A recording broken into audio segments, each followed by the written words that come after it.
All right, we're looking at the resurrection of Romans 8, 1 Corinthians chapter 15. In both passages, we have the anticipation of the putting off of the mortal body, of the putting off of the bondage of corruption, putting an end to futility. Now, I've been sharing with you the identity of that creation and the nature of that futility. I want you to notice that in Romans chapter 8, Paul says the whole creation groans in labor pains until now. Wow. Paul introduces to the reader. And remember, Paul says, I'm writing to those who know the law. Romans 7:1. He's writing to people who are very familiar with an Old Testament concept known as the birth pangs of Messiah. Look, this is one of the most fascinating of subjects. In my book, We Shall Meet Him in the Air, The Wedding of the King of Kings, I demonstrate that in 1 Thessalonians chapter 5 and verse 3, when Paul talks about the day of the Lord coming upon them as a woman, as labor pains upon a woman with child, he's drawing upon that same database, if you please. Let me share something with you. In the Jewish eschatological timeline, in the narrative, if you please, there was a belief that in the last days, certain things would happen.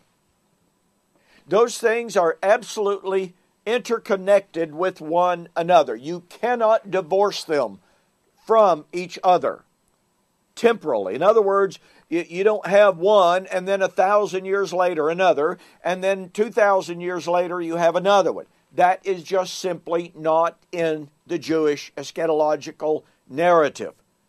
That's one of the things that is wrong with the dispensational view. When they go to Daniel chapter 9 and they say, oh, well, look, you have the 69th week fulfilled, and then you have so far a 2,000-year gap between the 69th and the 70th week. I'm sorry, folks, that is not in the Jewish timeline. Likewise, we have individuals saying, well, in Daniel chapter 12 and verse 1, you have the prediction of the Great Tribulation. That supposedly happened in the days of Antiochus Epiphanes. But then, in Daniel chapter 12 verse 2, you have the prediction of the resurrection at the end of time. You've just got this humongous gap between the statement of Daniel 12 verse 1 at that time, this great tribulation would take place, and then supposedly Daniel is given this parenthetical prediction with no grammatical indication, no contextual indication whatsoever. All of a sudden, without any indication, verse 2, oh, by the way, there's going to be a resurrection at the so-called end of time. And of course, there is no biblical text that refers to the end of time. Now, I give that in order to drive home the point that when Paul alludes to the birth pangs in Romans chapter 8, that he is drawing on a wealth of Jewish thought, a world of theology that unfortunately many people today, many Bible students, good people, are absolutely unaware of. They haven't invested the time or the effort to investigate this wealth of material. But folks, I want to tell you, it is critical for the proper interpretation of Romans chapter 8.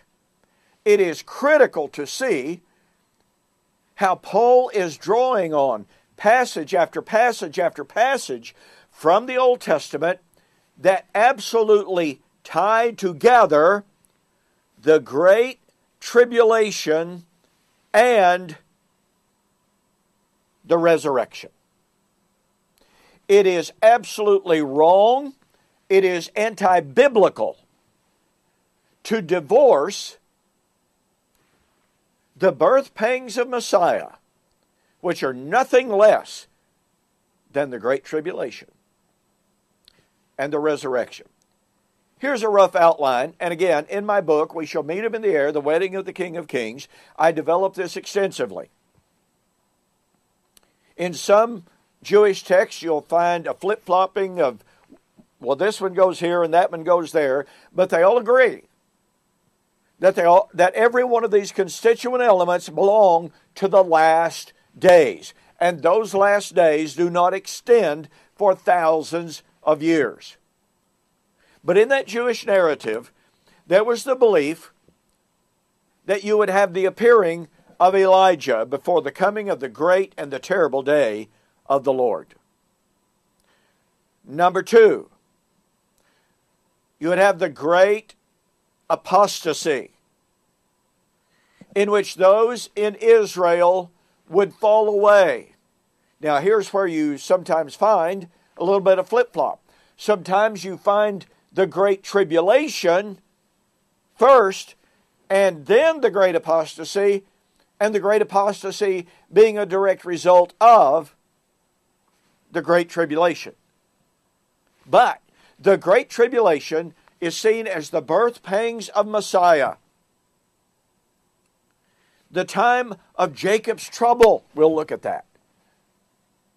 And here in this eschatological narrative, you have the birth pangs of Messiah, you have the great apostasy, and you have the coming of the Lord in the kingdom, in the judgment, and the resurrection.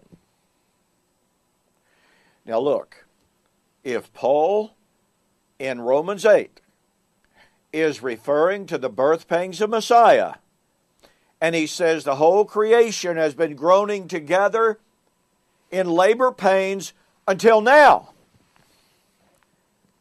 Paul's now takes on a temporal significance when coupled with all of the time elements that he gives in Romans 8 of the imminence of the coming glory.